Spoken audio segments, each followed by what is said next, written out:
peace is supposed to be embraced by everyone, and the struggle for peace must be embraced by everyone. All of us, regardless of our vocations, regardless of our standards or status in society, all of us, we should be able to embrace peace and struggle for peace everywhere. Humanity needs peace, and if that is the case, then it is incumbent upon us that all of us embrace this struggle for peace.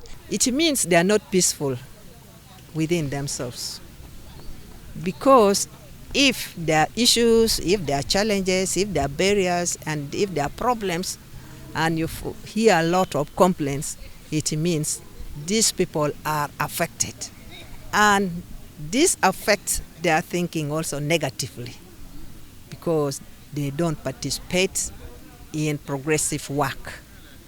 And this also makes them not to be peaceful in the community. And this has caused a lot. For the last 6 months, we have been finding a lot of insecurity. And this insecurity is being caused by who? Mostly youth. Government could bring the system of rehabilitating brain or human character. People are traumatized, and you find people are moving.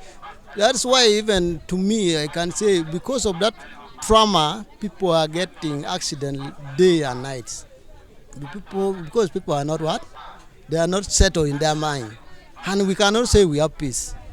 Not only that one, when you look at the youth of nowadays, you may say they are educated, right? We have universities, people are going to different institutions, but when they come back home, you find they are just floating. They are jobless, they don't have anything to do. And the whole blame is fall on what? On the government. You cannot blame anyone. I begin with my church where I pray here. There are a lot of sensitization on peace buildings. There are a lot of sharing how youth can come out of poverty, engaging them in developmental work and skilling them so that they are able to do some work that they can get money for themselves. Like right here, you have seen the bricks. That bricks were being laid by our youth.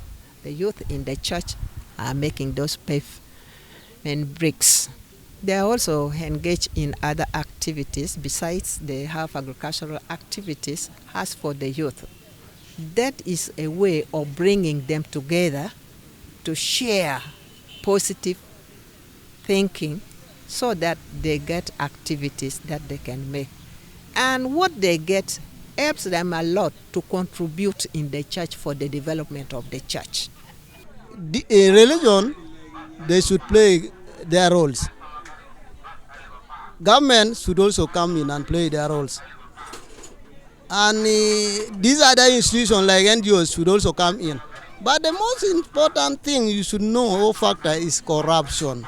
If you want to maybe support these youths around northern Uganda or Uganda, you find other people will come with their system of corruption, and you find at the end of the day that project will not produce.